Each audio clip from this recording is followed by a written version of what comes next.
alors sama gars yi maa ngi leen di nuyu yéen ñëpp di leen wax kontaan ak mbégte laa am dellusiwaat ak yéen fii si Vent des Experts ginnaaw bi ñu ko commencé woon mois yi leen weesu defoon benn pause bu ndaw rek pour gën a defaruwaat yéen a ma gën a xam. tey nag dañoo ñëw pour waxtaan ak yéen si qualification équipe nationale bu Sénégal ca CAN 2025 bi war a am fële ci Maroc ma war cee dalal sama confrère Lamine Madian Diédhiou bu E-Media. xam naa Lamine léegi mu rejoindre ñu incha allah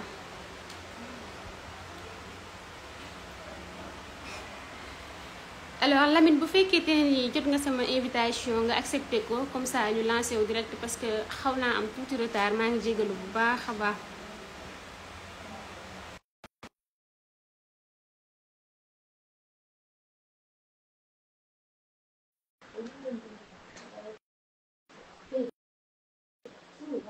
Lamine Diédhiou accepté naa demande bi c'est pas comme ça voilà. Bonsoir Lamine. Bonsoir Aïssatou. maa ngi lay nuyu bu baax yaa ngi ci jàmm. maa ngi lay fay di la siyaar sa follower yëpp. alors Lamine d'abord dama lay remercier ci invitation bi nga accepté dalal la bu baax ci Vent des Experts ñu fas yéene waxtaanee qualification équipe nationale bu Sénégal. je t'en prie Aïssatou yow ñoo ko bokk concert nga en même temps petite sœur nga donc c'est un plaisir ñëw partager ce live avec toi avec tes followers vu ak li nga jot a def ci live précédent et c'est un honneur pour moi ma ciy intervenir. d'accord alors Lamine sans plus tarder dañuy dem directement ci sujet bi nga xam ne mooy qualification équipe nationale tey nan nga dundee match bi contenu bi équipe bi présenté. Bon je dirais que c'était un match difficile parce que faut savoir que ni Afrique nii la demee les déplacements ne sont jamais faciles soo xoolee Algérie dafa laminer le Togo 5-1 à domicile mais pour mu gagner ko c'était tout un problème à Lomé 1-0 la ko dóor la même chose moom moo dal également par exemple Côte d'Ivoire bi nga xam ne dafa gagner à domicile largement tey ñu dóor ko fee Sierra Leone donc les déplacements en Afrique ne sont jamais évidents donc fallait s'y attendre surtout aussi que ñu jouer ci ay conditions yi nga xam ne c'était assez particulier ñu jouer avec sous une pluie battante avec aussi le vent soo xoolee équipe premier mi-temps dañoo jouer contre le vent pelouse bi tamit yombuloon donc loolu noonu yëpp ñu jouer ko ñu am ci résultat bi finalement je pense que l'essentiel a été fait avec cette victoire même si c'est vrai que suñu gagné woon 2 buts par plus de 2 buts d'écart dañ doon permettre ñu jël première place groupe bi avant suñu déplacement bi nga ne sera pas facile en novembre contre le Burkina mais jàpp naa ni li waroon joueurs yi def nañ ko et on a vu une certaine détermination parce que match bi yombuloon waa Malawi ñoo ñëwoon teg seen benn 4-4-2 bu saf bi nga xam ne parfois day mel ni benn 5-4-1 la ñuy jouer dañuy ñëw taxaw seen camp casser le rythme ak essayer jéem a am contre bu ñu am rek ñu profité ci et heureusement suñ défense bi la défense a été plutôt vigilante soo xoolee benn tir cadré leen concédé ci cette perte de balle cette mésentente cette passe courte de Sadio Mané bi nga xam ne egguloon ci Pape Matar Sarr à part ça équipe Sénégal bi moom moo dominé le reste du match parce que équipe bi nga xam ne tenté na 27 tirs dans ce match dont 17 en seconde période c'est une équipe qui n'a pas manqué d'intention et soo xoolee premier mi-temps bi on a eu ce problème di am yenn approximation yi ci passe yi mais en seconde période gis neen un meilleur visage avec notamment les changements yi nga xam ne Pape Thiaw def na ko gis neen tamit des joueurs yi nga xam ne def neen ce dépassement de fonction bu leen di xaaree benn Pape Matar Sarr il a beaucoup joué vers l'avant bàyyi pas seulement son poste de relayeur di jàpp joxe bi pas forcément mais doon dem ci kanam un autre joueur comme El Hadj Malick Diouf bi nga xam ne malgré c'était sa première titularisation avec les A il a beaucoup donné il a beaucoup joué vers l'avant genre visage yooyu leen soxla si on sait que c'est une équipe du Sénégal qui n'a pas totalement évacué le traumatisme de Yamoussoukro mais qui est dans ce processus de ñëw nànk-nànk ci jéem a gagnewaat sa place de Grande Afrique et genre match yi def ci baax nga dugal un but à la 96e minute. En parlant de jeu offensif ak jeu défensif gis nañ que Sénégal défense bi mën nañoo ne c'est sans faille parce que sur les 3 matchs benn but rek le Sénégal encaissé ci qualification yi. Ouais, je dirais que depuis Aliou Cissé bu fu nekkee je pense que ñun parfois lu ñuy jooy mooy suñu réalisme offensif mais au niveau défensif le Sénégal a toujours montré un très bon visage. Je pense que sous l'impulsion de Kalidou Koulibaly bi nga xam ne daanaka ba Aliou Cissé ñëwee da ko àndaale Sénégal mosul ñàkk défense même suñuy compétition en général suñu défense moom mooy suñu point fort ay attaque bi on a eu la chance d'avoir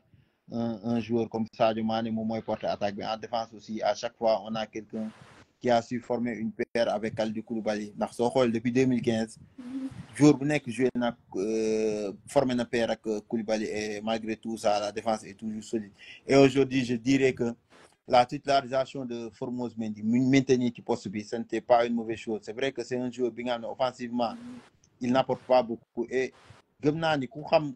Formose waroo xaar lu bëri ci Formose mu apporter le offensivement parce que c'est un joueur bi nga xam ne dëgg ba mu jugee fii Sénégal mu dem première fois Porto c'est un joueur qui a joué comme défenseur central donc amatul ay aptitude pour jouer comme arrière droit il dépend à ce poste moo tax yenn limites yi da nga koy gis ci moom et aujourd'hui le fait que mu jouer arrière droit am na li nga xam ne xaw na andi benn équilibre ci défense bi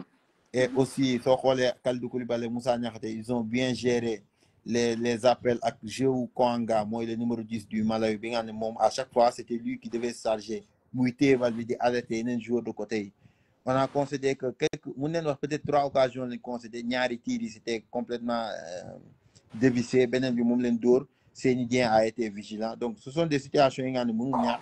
mais quand on a une défense bi nga xam ne il ne concède que 3 tirs dont un seul cadre ci benn match on dira qu'ils ont fait un bon travail en plus on a un Seny Dieng qui n'a jamais été ridicule à chaque fois qu'il a été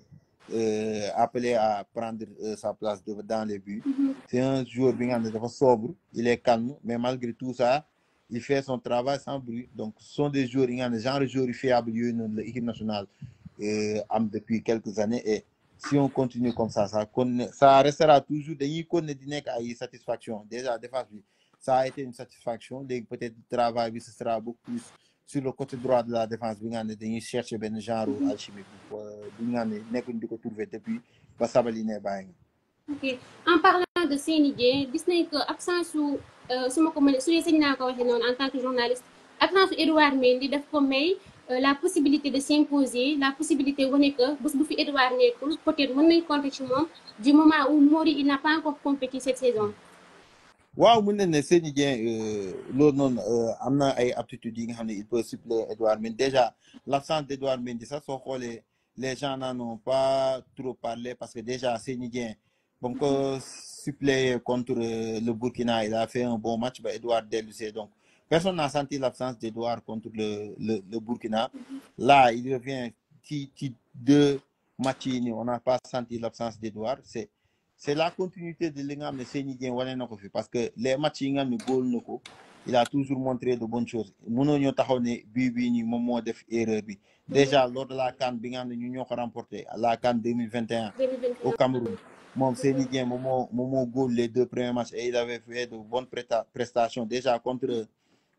je me rappelle contre la Guinée moom moo génne woon cette unique occasion guinéenne bi nga xam ne suñ ko dugaloon mënoon nañoo sonal et donc si continuité boobu noonu la Seny Dieng nekk ce sont des joueurs yi nga xam ne peut-être c'est un gardien bi nga xam ne il est venu au mauvais moment c'est comme l'exemple de Mandanda avec l'équipe de France bi nga xam ne dafa ñëw tombé ak un Lloris bi nga xam ne il était en état de grâce ba pare bon loolu tax Mandanda daanaka jotul am une période en équipe de France imposé wu mënul imposé wu parce que y avait un titulaire qui était déjà là moom malchance bu Seny Dieng am actuellement moom la Mori Diaw am même si moom mën nañ comprendre que ni il ne joue pas avec Clermont avec son transfert avorté au niveau transfert avorté au niveau de Nantes donc loolu noonu lépp da ciy jouer donc Seny Dieng il a fait une bonne prestation et ça ne surprend pas ci ñi nga xam ne ñu ngi suivre équipe nationale parce que c'est pas une première muy génne genre prestation c'est dans la lignée de ses performances antérieures. alors Lamine tey bu ñu doon wax ci 11 de départ bi ak Pape Thiaw gis nañ que match à domicile bi Sénégalais yi apprécié nañ 11 de départ bi en même temps apprécié nañ changement yi muy def système bi nga xam ne daf ko xaw a changé yow yan analyse nga ci am après ñaari match yi nga xam ne réussir na ko sans encaisser de but. bon c'est Pape Thiaw système bi muy joué nii mën nañ ne moom la doon joué ci CHAN bi mooy en 4-2-3-1 bi nga xam ne parfois c'est muable en 4-4-2 et lors du premier match gis nañ ni Iliman Ndiaye il tournait autour de Nicolas Jackson am benn instant bi nga ne Iliman dafa dem ci côté gauche bi bàyyi Sadio Mané digg bi c'est toujours dans cette recherche de solution face à un bloc bas parce que bloc bas neexul la jouer équipe bi nga xam dañuy ñëw taxaw def 2 lignes compactes pour nga transpercer lignes yooyu parfois faut beaucoup de mouvements aussi faut nga compter ci ay exploits individuels et tey on a vu lors du match précédent bu Boulaye Dia duggee xawoon nañ am opportunité yooyu noonu ma jàpp naa ne looloo gën a sax guidé Pape Thiaw pour mu essayer waat ce système mu andi un 4-3-3 bi nga xam ne dafay gën a ressembler à un 4-4-2 avec Boulaye Dia dans ce rôle de second attaquant surtout que moom Boulaye gis na ni système boobu noonu da koy arrangé parce que loolu lay joué à la Lazio te gis na ni ren ji coacham Lazio moom la koy joué loo te ci loolu noonu mu koy joué loo am na ci 5 buts avec la Lazio donc loolu noonu parfois da ciy baax ngay mettre joueurs yi ci conditions yi ñuy nekkee ci club bi et peut-être loolu noonu moom moo guidé Pape Thiaw mu titulariser ko tey et ça n'a pas été une mauvaise chose je pense que peut-être li xaw a sonal peut-être benn Boulaye Dia mooy tey Jackson il n'a pas été dans son jour parce que soo xoolee il a raté des trucs faciles il a raté des contrôles des passes et tout ce n'était pas évident surtout que ñoom ñoo war a créer benn genre link boobu noonu entre les deux attaquants du côté droit bi j'ai vu qu'il y a cette volonté de bousculer Ismaïla Sarr parce que Ismaïla Sarr c'est un joueur bi nga xam ne jàpp naa il ne progresse pas c'est un joueur qui est en équipe nationale depuis la CAN 2017 il a fait mine de rien 4 CAN moom ak Kalidou Koulibaly ñoo tolloo ay CAN mais c'est un joueur bi nga xam ne à chaque fois da ngay xool c'est comme si c'est toujours un espoir alors que c'est dépassé ce rang d'espoir donc c'est un joueur bi nga xam ne peut-être Pape Thiaw a voulu le bousculer en titularisant Habib Diarra daan na jouer rôle boobu noonu à Strasbourg mais on sent que c'est pas un joueur de côté ce n'est pas totalement un joueur de côté moo tax tey gisoo ay débordement am ci et tout et malgré tout ça Ismaïla Sarr dugg na mais débordement benn yoon la jéem a tenter un débordement donc toujours les mêmes mots mooy ñëw donc on a vu cette volonté de Pape Thiaw mu imprimer patam cette volonté de changer pour xool la meilleure composition possible et ce n'est pas une mauvaise chose parce que c'est un entraîneur intérimaire certes mais il faut tamit mu montrer sa patte parce que moom tamit day bëgg gars yi dañ ko équipe nationale du Sénégal. ok Pape Thiaw entraîneur intérimaire ñu gis Pape Thiaw nga xamante ne nii dafa defoon jotoon na def benn liggéey boo xam ne ñëpp ko ràññee woon avec l'équipe nationale locale lors du dernier CHAN autant pour moi est-ce que gis nga yow en tant que journaliste que mën nañ ko fi bàyyi le temps ñu dem CAN ñëwaat ou bien. Bon c'est difficile c'est une question difficile à répondre parce que déjà bu dee décideur man du ma décideur parce que ce sont les gens de la fédération mais je pense que instant bu dee dañuy fiyewu par rapport ak li mu wane ci 2 matchs yi ils peuvent le laisser jusqu'à la fin des éliminatoires je pense que le vrai test bu dee dañ ko fi bàyyi mooy ce sera contre le Burkina à Abidjan ou à Bamako parce que xamaguñu fan la ñuy jouer match bi parce que match boobu noonu Sénégal foog mu gagner pour mu jël la première place da koy garantir en quelque sorte comme tête de série lors du tirage dans presque 1 an presque donc yooyu noonu match boobu noonu peut-être ci ñi gën a mën a saytu ndax Pape Thiaw il a les coups de franche pour mu mën a téye équipe nationale mais si lu mu jot a wane c'est quelqu'un qui ne manque pas d'ambition parce que déjà il y a ce jeu porté vers l'avant avec un 4-2-3-1 surtout que liste bi du listam on sait que liste bi du listam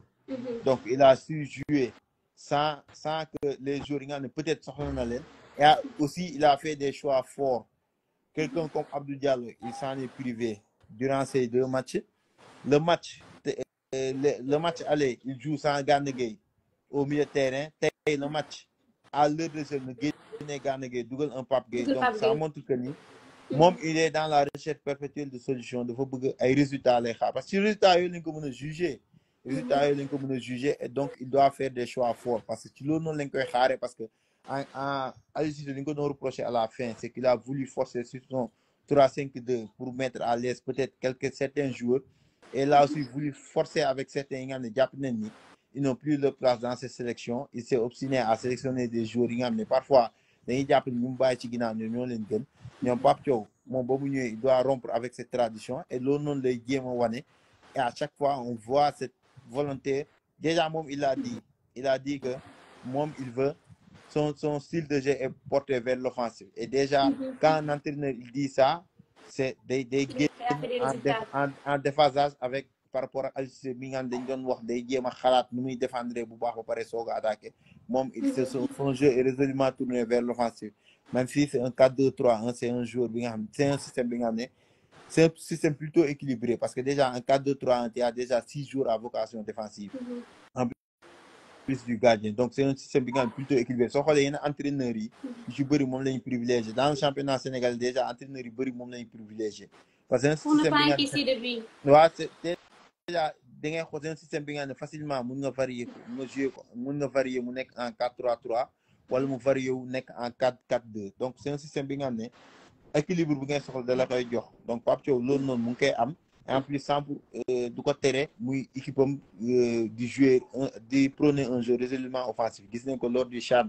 Malheureusement, on avait un Cheikh Diouf en attaque qui ratait des occasions. On avait aussi d'autres joueurs qui rataient beaucoup d'occasions. Mais Sénégal bu doon efficace au Sénégal doon gagner un score large lors du CHAN. Donc c'est un jeune entraîneur. Certains diront qu'il n'a pas les coups des franches pour gérer une équipe nationale comme le Sénégal, mais je pense que pour le moment instant yi lu mu wane nii mun nañ ko may ba mu rey éliminatoire après nag éliminatoire suñu gisee ni peut-être wane na quelque chose bi nga xam ne kii na ñu jéem a renforcer son staff parce que déjà en mars lu koy xaar du yomb. En mars on aura 2 matchs compliqués des éliminatoires de la Coupe du Monde et déjà le Sénégal sera joué avec un déplacement compliqué au Soudan bi nga xam ne Soudan mi nga xam ne tey moom moo gagné biir dëkk. Donc ce ne sera pas une équipe comme le Mali. Il faudra montrer toute autre chose. Et je pense que sur ce point, fédéraux et Khalat Nenti et Warnenti les tenants et les aboutissants parce qu'ils ont presque un mois pour renouveler Pape jusqu'à la fin des éliminatoires. Voilà, ils préfèrent Khar jusqu'à la fin de la fenêtre de novembre. Ils auront peut-être 3 mois avant la fenêtre de mars pour prendre une décision. Alors Lamine Mandiang ñu bëri doon wax rupture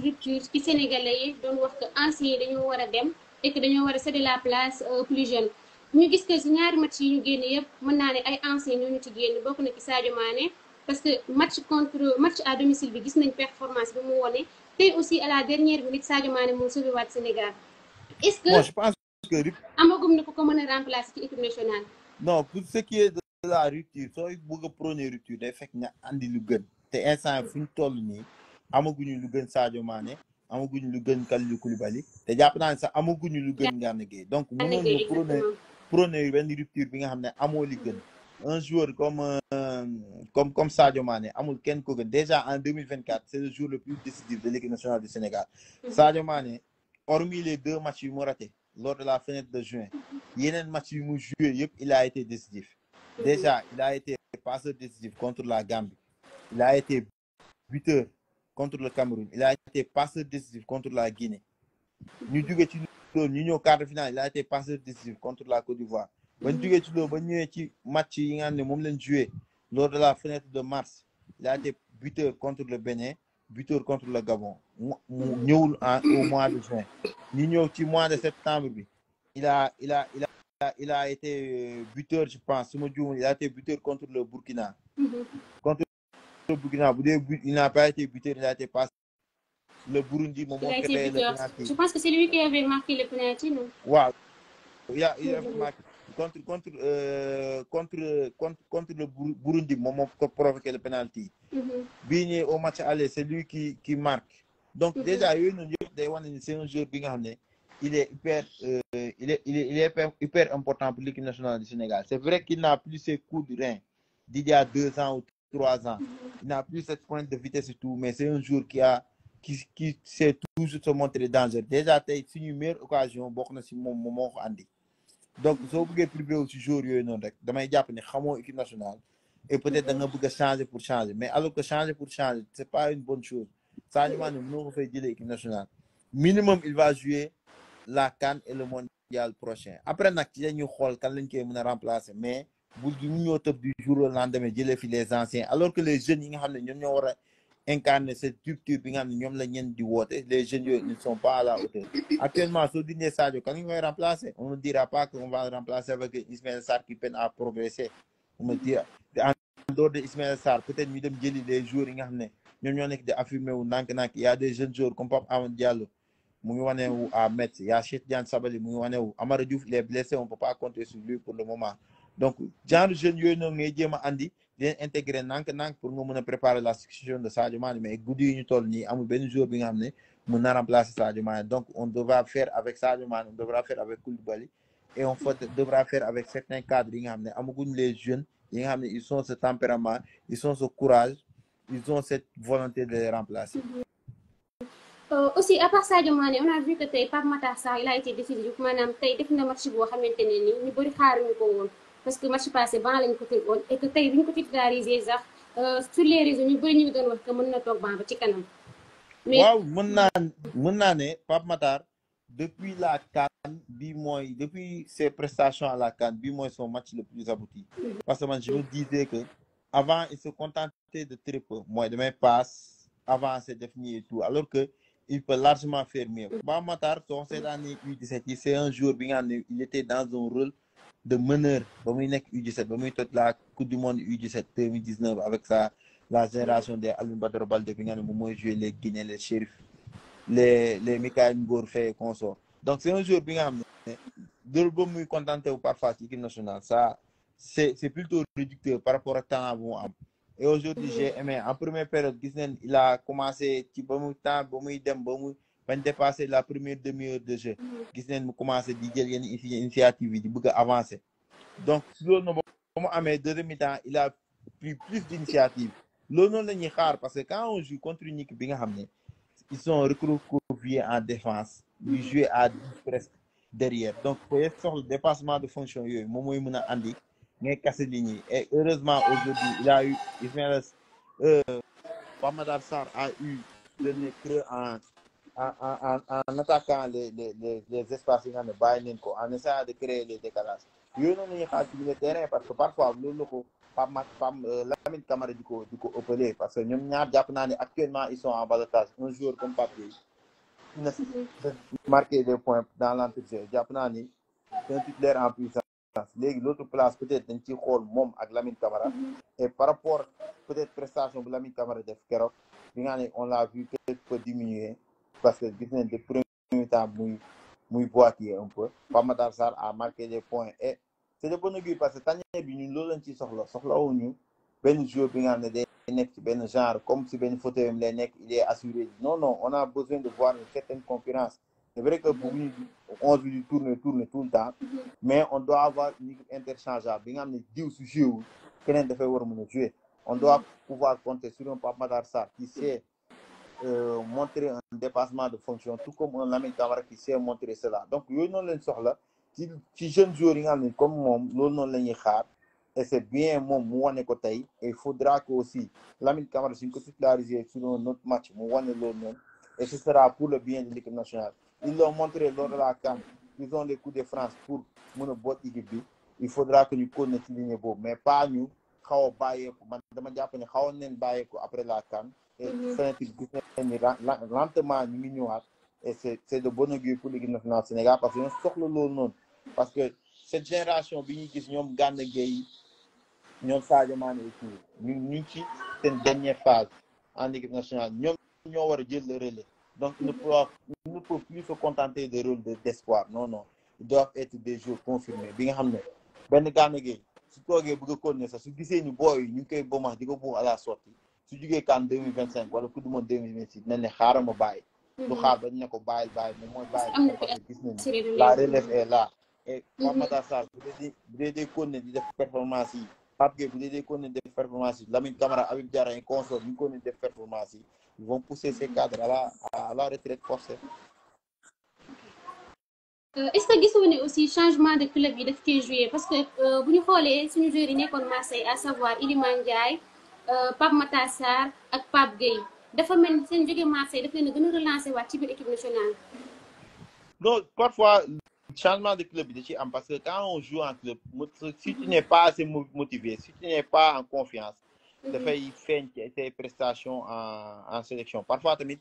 loolu day xaw parfois contraire yi ci am par exemple un jour comme Kolo Muani on voit que depuis ba mu ñëwee Paris Saint-Germain il est en difficulté mais en sélection il continue de briller parfois yooyu da ci am mais lu ci ëpp joueurs yi prestations yi ñu am en sélection c'est tributaire par rapport ak li ñu wane en club et donc Pape Matar Ismaïla Sarr Pape Gueye ak Iliman Ndiaye si ont connu une saison en demi-teinte. Ils ont connu une saison en demi-teinte à Marseille, donc parfois dafay répercuter sur une performance en club. Alors que là, en club, Pape Gueye s'impose de plus en plus à Villarreal. Loolu la ñëw wane en sélection. Iliman Ndiaye, il est titularisé régulièrement avec Everton. Loolu lay wane en sélection. Ismaïla Sarr, il n'a pas été benn yoon lañ ko titularisé suma juumal avec Crystal Palace. Il a du mal à prendre son rythme. Loolu moo feeñ ci rassemblement bi. Loolu mooy xew. Pape Matar Sarr, gis nañ qu'il a été buteur lors des 2 matchs de coupe européenne yi nga xam ne titularisé nañ ko. Loolu noonu la ñëw wane en sélection, même si c'est vrai que il n'est pas titulaire indiscutable comme la saison dernière ñu meloon Tottenham. Donc yooyu noonu day kon li nga wane sa club loolu mooy feeñ. Sadio Mané gis nañ depuis Pioli ba mu ñëwee à Al Nassr day dugal di passe loolu noonu moo feeñ ci rassemblement bi. Il a marqué à l'aller comme au retour. Donc yooyu noonu en club tant que yaa ngi performant en club di am yenn motivation soo ñëwee en sélection daf ciy feeñ. Donc yooyu noonu moom mooy dellu si moom mooy feeñaat ci sélection bi. Donc des joueurs soo gisee ñoom Iliman Ndiaye ses performances en demi-teinte à Marseille après su ñëwee ñu xaw a répercuté wu en sélection, c'est tout à fait normal. Sauf que tamit yenn saa day am ay cas à part comme yeneen joueurs yi ñuy wax comme ay ñoom Kolo Muani ak yeneen joueurs yi nga xam ne ay Edouard ak comme Vargas bi nga xam ne moom moo nekk Chili, un joueur bi nga xam ne en sélection rek les billets loolu du si ñàkk. Mais man dama gëm ni quand on est performant en club rien ne t'empêche d'être performant en sélection. Ok, avant ñu boucler sujet équipe nationale Sénégal ñu war a wax ci match retour contre Burkina. Équipe bi Burkina bi fi joué fii au stade Abdoulaye Wade bokkul ak équipe bu Burkina bi nga xam ne moom la ñu gis dernièrement sur ces 2 derniers matchs. nga yaakaar ne équipe yi mu dajale ñoo faible wala que Sénégal moo amoon problème en phase aller fii. Non, je pense que Sénégal moom moo amoon phase aller parce que dañoo dugal un but rek contenté wu ci loolu noonu. Après on a su mettre en confiance l'équipe du Burkina et loolu noonu moom moo tax ñu am égalisation à la dernière minute. Mais c'était un match que le Sénégal avait maîtrisé. Sénégal avait maîtrisé ce match. Malheureusement, on n'a pas su tuer le match. Loolu moo doon suñu problème. Dernièrement avec Aliou Cissé loolu nekkoon le problème. À chaque fois dañu daan mener aussi bien contre la Côte d'Ivoire ci match officiel ñu mujjee joué ak Aliou Cissé contre Côte d'Ivoire, contre RD Congo ak contre Burkina bi. À chaque fois dañuy mener mais dañuy considérer l'égalisation à la dernière minute. À la dernière minute. À la dernière minute équipe Burkina bi c'était dans les cordes pour ñu gagner leen. Et entre temps on a vu que équipe Burkina bi renforcé wu na. Bertrand Traoré ñëwaat na. En plus ils vont jouer en quelque sorte à domicile parce que gis nañ match bi fait à Abidjan aussi bien aller bi comme retour parce que Burundi retour bi dafa recevoir foofu à Abidjan au stade Felicia. Gis nañ stade bi fees avec des supporters burkinabés. Et bon peut-être qu'il faudra relativiser parce que une forte communauté sénégalaise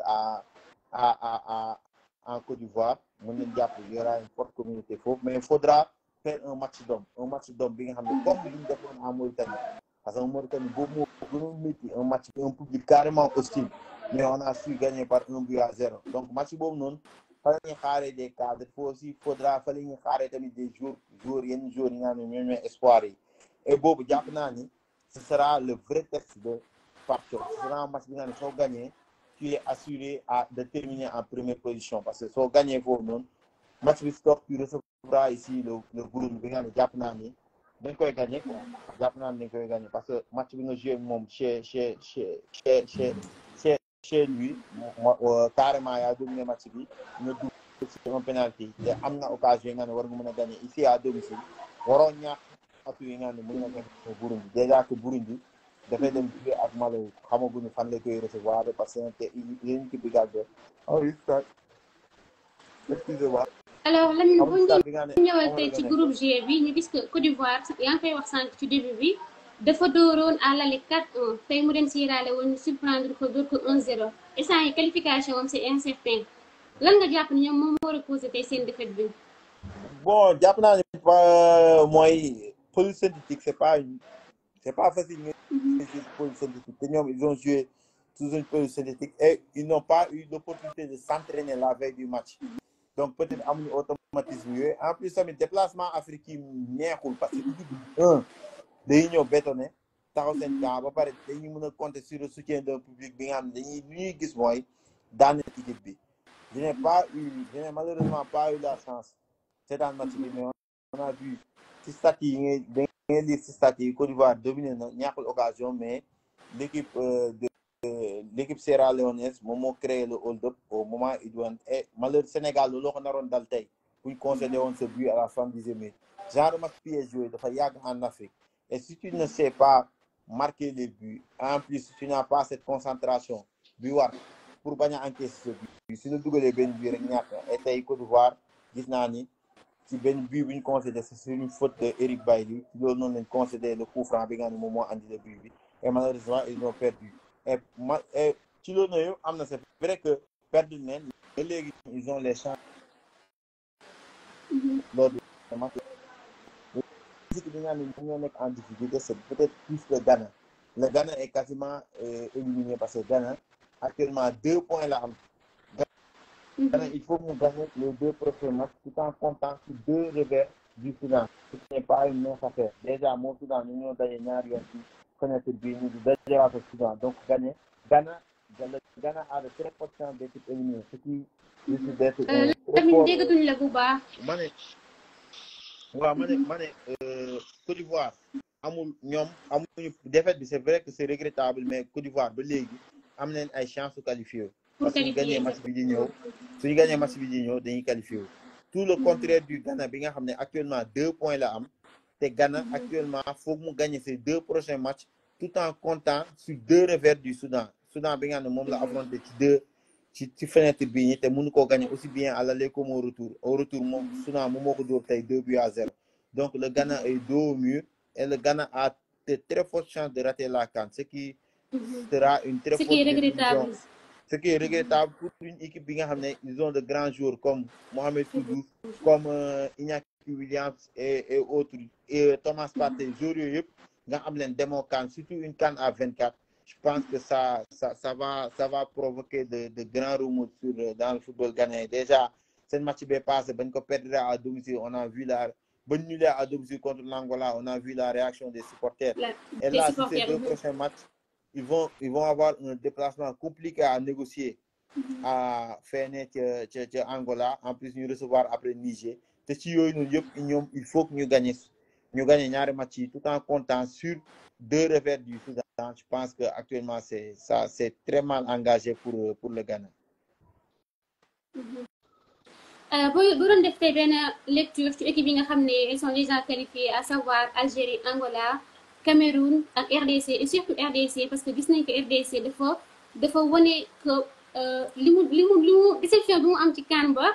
pareegul pour avaler ko, parce que gis nañ que match yi mu am ci trêve yëpp da koo assuré avec la même. C'est une équipe congolaise qui continue de monter en puissance. Ba ñu ñëw ci Coupe d'Afrique bi kenn xaaru leen woon ñu ñëw ba jël 4e ci Coupe d'Afrique bi, parce que c'était une équipe inconstante bi nga ne dañu daan peine sax pour gagner match yi, mais gis nañ depuis Sébastien de Sabre ba mu jëlee équipe ba léegi c'est une équipe bi nga xam ne dañuy mën a ñoom 4-2-3-1 dañuy jouer, mosuñoo changer système bi. À chaque fois ils savent marquer, ils savent défendre aussi. Donc loolu noonu la ñu wane, et gis nañ seen poule ils ont réussi le carton plein. Donc c'est une équipe bi nga xam ne day continuer di monter en puissance, et ça montre que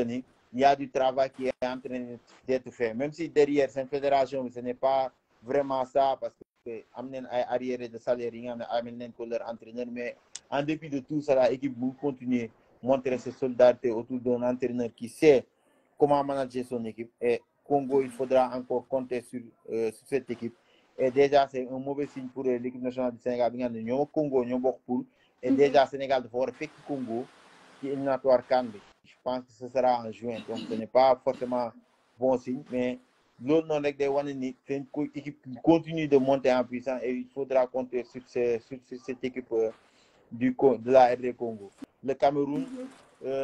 réussit à décrocher sa qualification malgré une campagne compliquée. À chaque fois, avant chaque match dañuy xalaat ñan ñooy jouer, ban staff mooy coacher, yan joueurs ñooy jouer avec le différent entre la fédération et le ministère, mais malgré tout ça c'est une équipe bi nga xam ne force mentale la ñuy wane bu jéggi dayoo, loolu leen di may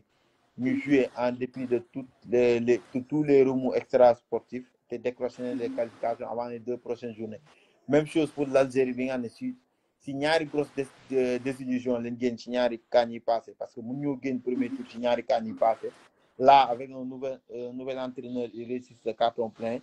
c'est une très bonne chose maintenant il faudra que ñu confirmer loolu noonu avec 2 journées restantes yi mais ce qui est sûr mooy il faudra compter avec les grands d'Afrique parce que c'est une CAN bi nga xam ne au Maroc dañuy xaar grands d'Afrique yi et ce sera une CAN bi nga xam ne ce sera d'un autre niveau comme CAN bi nga xam ne moom moo am en Côte d'Ivoire.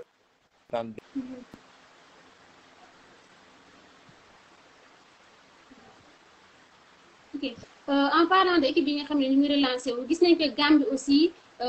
relancé wu waat na ci course bi bien vrai que ñaari matcham yu mujj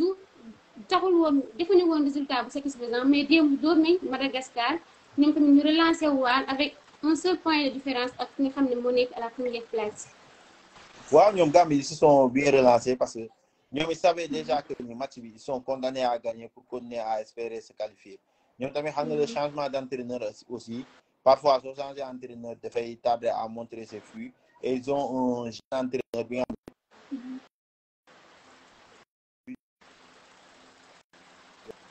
xam souvent manqué de chance et d'expérience là contre le Madagascar ils ont sortir les clips et gagner ce match là de leen reprendre dans la course à la qualification c'est une très bonne chose et ce genre de dëkk yooyu noonu ñuy qualifié wu day xaw a da ciy xaw a neex parce que Gambie on a une histoire particulière ak ñoom parce que c'est un pays voisin et on a cette histoire en commun donc que ce soit la Gambie Mali Guinée et tout on a vu que la CEDEAO dëkk yi nekk Afrique de l'Ouest l'Afrique de l'Ouest a souvent une très forte représentativité lors des dernières éditions de la CAN et on espère que day continuer ainsi Gambie nag instant il faudra que ñu continuer ko ci 2 prochaines journées parce que il faudra que au moins benn ci match yi pour ñu mën a espérer qualifier wu parce que déjà suñu poule boobu dafa xaw a jaxasoo avec les Comores bi nga xam ne ñoom ñoo gagné keroog la Tunisie donc il faudra que ñu ñaan continuer di gagner poids de leurs adversaires pour ñu mën a qualifier la avant de boucler bu ñu jógee ci Gambie il faut ñu wax ci Mauritanie parce que on a vu que ñoom aussi ci qualification yi 3 défaites lañu tegle mu nekk loo xamante ne nii aussi dina métti si ñoom pour ñu mën a relancer waat parce que il va falloir ñu amaat ñaari victoire. waaw je pense que Mauritanie c'est un gros coup d'arrêt par rapport ak ñoom évolution je pense que c'est l'une des fédérations qui a le plus progressé l'un des footballs qui a le plus progressé ci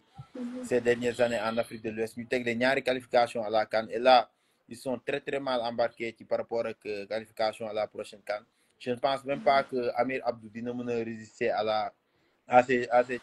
défaites successives déjà bañ leen gagné au match aller en Égypte il y a cette information exclusive de Sékou Seydi par rapport à des contacts qui ont eu lieu entre la Mauritanie et Aliou Cissé là défaite bi day gën a précipiter le destin d'Amir Abdou bi nga xam ne il est de plus en plus contesté déjà moom les revers yu équipe am amoon lors des éliminatoires de la Coupe du Monde da ko xawoon fragilisé là mu kon ne amaat ay défaites lors des éliminatoires de la CAN day gën a mettre sur siège éjectable et là je pense que bon je vois très mal Amir Abdou continuer l'aventure maintenant c'est la question à se poser mooy est-ce que Aliou Cissé dina nangu jël ci côté boobu sax bi nga xam ne elle est presque condamnée à ne pas aller à la CAN je ne pense pas peut-être il prendra l'équipe après ces éliminatoires de la CAN pour construire un projet dans le futur on verra je pense pas ça qu'Aliou Cissé dina nangu dugg aventure avec une équipe mauritanienne on ne sait pas tamit lan lañ koy tegal ci table mais c'est à prendre avec des pincettes même si contact am na carrément mais tu vois mal Aliou Cissé jël ko même si je lui aurais conseillé de travailler avec cette fédération parce que c'est une jeune fédération qui est en train de bâtir un projet ambitieux ce n'est pas une mauvaise chose mais est-ce que moom Aliou Cissé dina nangu dem jël équipe bi nga xam ne du qualifier à la CAN bon day soxla parfois tamit muy qualifier CAN bi pour nga xam ne dina mën a jànkonteel avec les meilleurs mais on verra dans les prochaines semaines ce que ça va donner mais pour Amir Abdou je pense que c'est mal embarqué pour mu continuer avec la Mauritanie comme entraîneur. En parlant de un poste entraîneur mënuñu boucler sans pour autant ñu toucher sujet bi nga xamante ne nii fan yii mu ngi def actualité à savoir la fédération dafa contacter Habib Beye ou bien contacter wu ko Habib dafa rejeté wala rejeté wul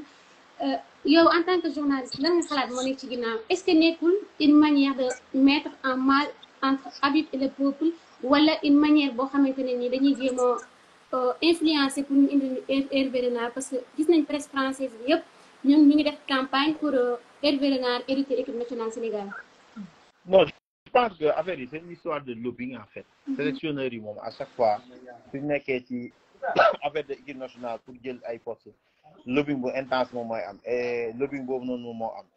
En fait le papier soo ko liiree ki bind papier bi tu vois que en quelque sorte la chute ça traduit en quelque sorte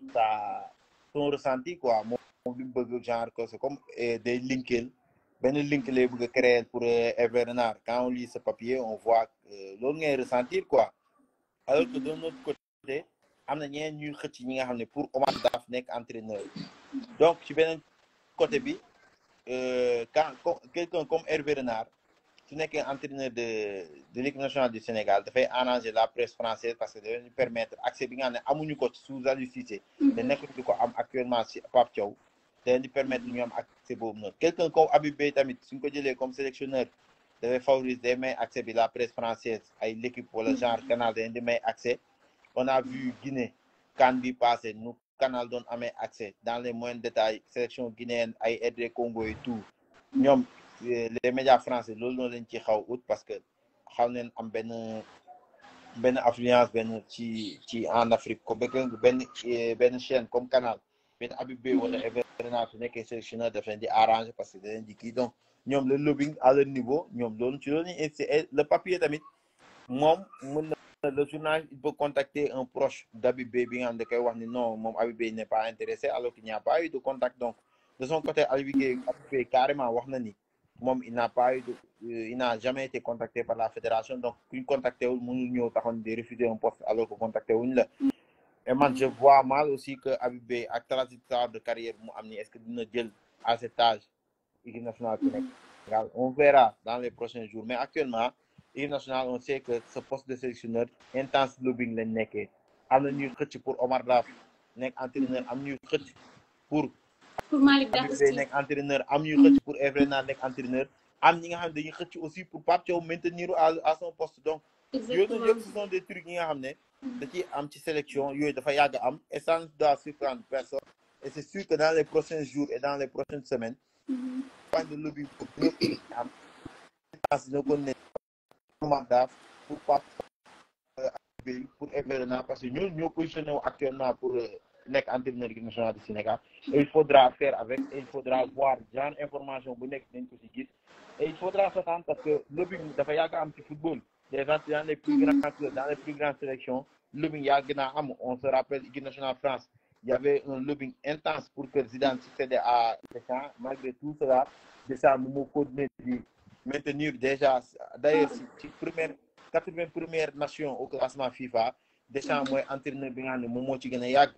Aliou Cissé moo toppoon ci moom avant ñu ko fii jëlee donc lépp yàgg na am ci sélection par rapport ak kan lañu war a remplacer et tout faut s'attendre à n'importe quel type d'information et dara warul bett nit ñi parce que ku nekk day raat xëcc ci côté am et en plus entraîneur bu nekk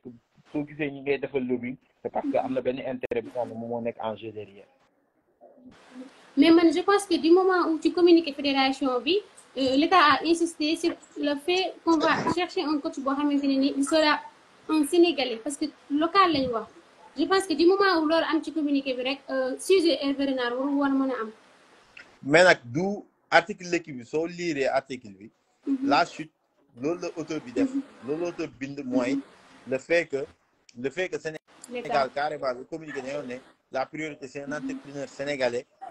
donc warul mën a tax tamit Sénégal ñu rejeter le profil de Hervé Renard bi nga xam ne c'est un entraîneur qui a gagné 2 CAN avec 2 sélections différentes li nga xam ne c'est assez rare c'est unique ça en plus c'est quelqu'un qui réside au Sénégal donc les entraîneurs sénégalais yi nga xam ne ñuy nekk fii nii ëppale wuñu ko dara parce que c'est quelqu'un qui réside au Sénégal waaw ëppale wuñu ko dara donc c'est une donnée bi nga xam ne war nañ ko prendre en compte donc yooyu noonu yëpp la gars yi di jéem a pousser pour jéem a légitimer la candidature de Hervé Renard et jàpp naa ne ci point boobu noonu les entraîneurs yi nga xam ne la ñuy wooyee les Sénégalais ëppale wuñu ko dara ici et aussi on sait que Hervé Renard moom équipe yi muy yor lu ci ëpp day préféré di résider foofu di dem di seetaan les joueurs des championnats yi nga xam ne championnats locaux yooyu noonu donc c'est un entraîneur bi nga xam ne bon c'est à l'image de son mentor muy Claude Leroy entraîneur bi nga xam ne il réside dans le pays bi nga xam ne moom lañ koy jël day dem di prospecter ci championnat local bi et tout donc c'est un entraîneur bi nga xam ne ci point boobu noonu foofu noonu papier équipe bi ci loolu noonu la xaw a brosse donc moo tax yooyu noonu yëpp ay données yi nga xam ne dañuy prendre en jeu te gars yi dañuy taxaw di wax Hervé Renard dañuy fàtte tamit benn affaire les 30 millions d'Aliou Cissé andi na façon décision bu nekk et Hervé Renard je ne pense pas que dina nangu ñu koy fay 30 millions te ñun dañoo jàpp ne 30 millions dafa bëri donc yooyu noonu yëpp dañ ci prendre en compte donc bu dee da ngay fay ay 30 millions je ne pense pas que di nga Hervé Renard mooy entraîneur bi nga dina nangu 30 millions 30 millions peut-être c'est benn Pape Thiaw moom ngay fay moyen peut-être nga négocier avec Omar Daf je ne pense pas que tamit na nangu 30 millions bon on verra peut-être fibre patriotique bi dina am et on sait aussi que le Sénégal est une sélection bancable mooy maanaam une équipe bi nga xam ne benn Sadio Mané ci biir Kalidou Koulibaly c'est une sélection qui fait rêver donc forcément dafay attiser les convoitises déjà on a vu que l'ancien entraîneur du Burkina Faso Hubert Félix pour déposer la candidature et du moment où fédération bi dina taxaw fan yi néew ñoo taxaw ne ubbi na dépôt de candidature yi on verra une kyrielle de demande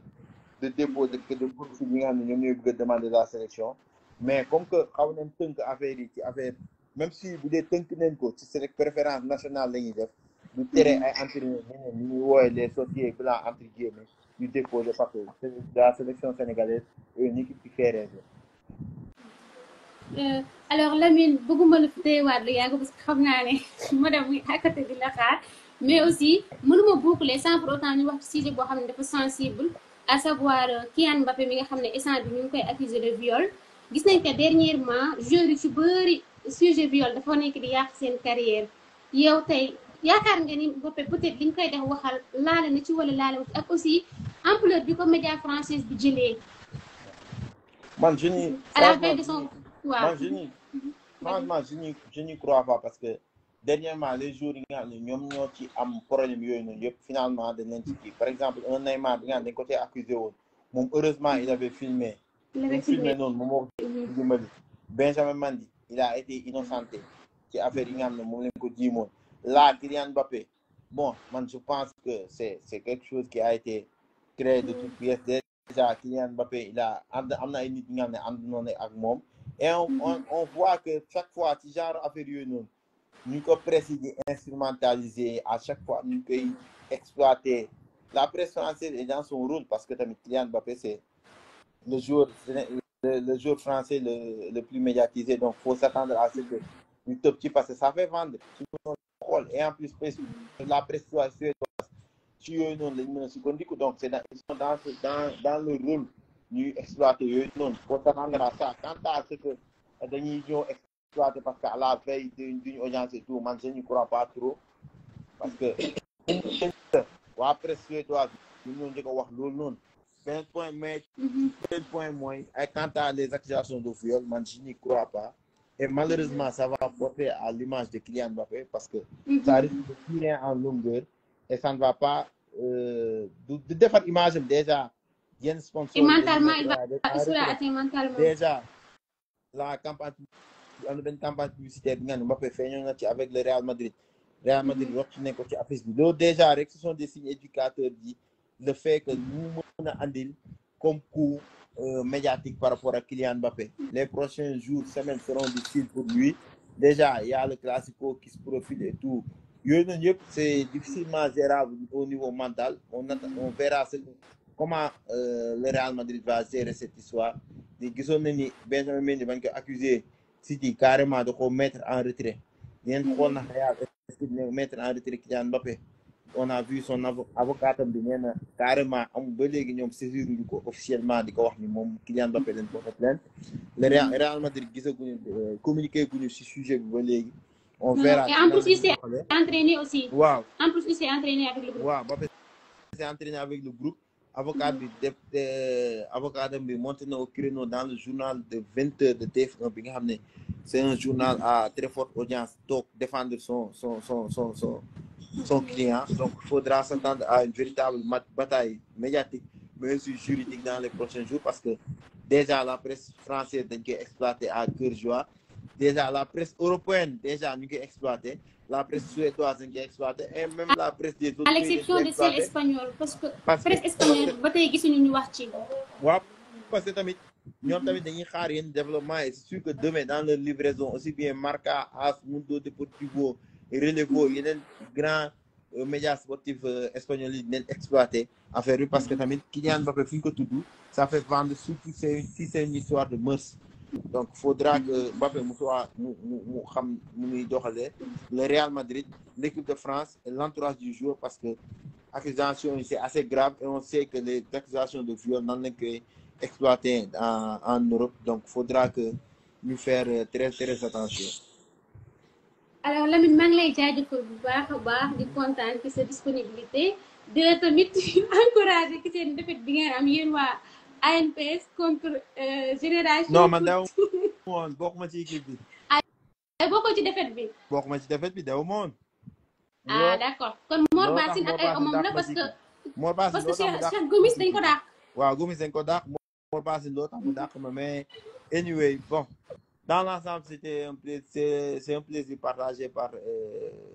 di bokk émission bi ak yow ci live bi et tout et ce sera toujours un plaisir de partager un live avec toi. Inch'Allah maa ngi lay jaajëfal bu baax a baax. Merci beaucoup encore Aïssatou et merci aussi à tes followers. Au revoir. Okay. Alors léegi maa ngi leen di remercier bu baax a baax yéen ñi nga xam ne yéen a doon seetaan Ban les experts comme ni ma leen ko waxee ci début bi defoon nañ benn pause waaye da ko jaroon parce que booy liggéey nga dem ba ci biir liggéey bi di am avancement parfois il faut nga def pause reculer xool lan ngay travailler waat et surtout ci milieu bi nga xamante ne nii mooy presse yombul maa ngi leen di jaajëfal bu baax a baax di am contenté di am mbégte dellu si waat ak yéen nga di leen jox rendez-vous tous les lundis et tous les vendredis maa ngi jégalu bu baax parce que démb annoncé woon na que lundi lay reprendre mais on ne pouvait pas reprendre yeeg dafa leen xaar tey match bi pour mën ko déprogrammer def ko le mardi. alors bu fekkee am na lépp loo xamante ne ni wax nañ ko fi te teguwul rek ngeen xam ne nit moo matul nit mooy juum lépp lu fi mat aussi ngeen xam ne yàlla moo ko bëggee noonu di jaajëfal sama invité Lamine Mandiang di jaajëfal ñu doon seetaan live bi yëpp Grand Seykou gis naa la Amar gis naa la yéen ñëpp maa ngi leen di jaajëfal di félicité équipe nationale bu Sénégal di ñaan yàlla mbégte bi ak kontaante bi bañ fee yem yàlla def mu sax novembre ñu gagné Burkina Faso jël première place bi mars ñu lijjanti qualification coupe du monde yi di leen jox rendez-vous vendredi incha allah ak championnat européen mais aussi di leen wax ngeen xaar lu rëy ci foot local bi incha allah cette saison changement dina am ci liggéey bu baax a baax Cible Sport dina ñëwaat ak équipe bu sophistiquée fas leen jox lépp dara du manqué incha allah alors les amis au revoir merci beaucoup bonne fin de soirée à tous.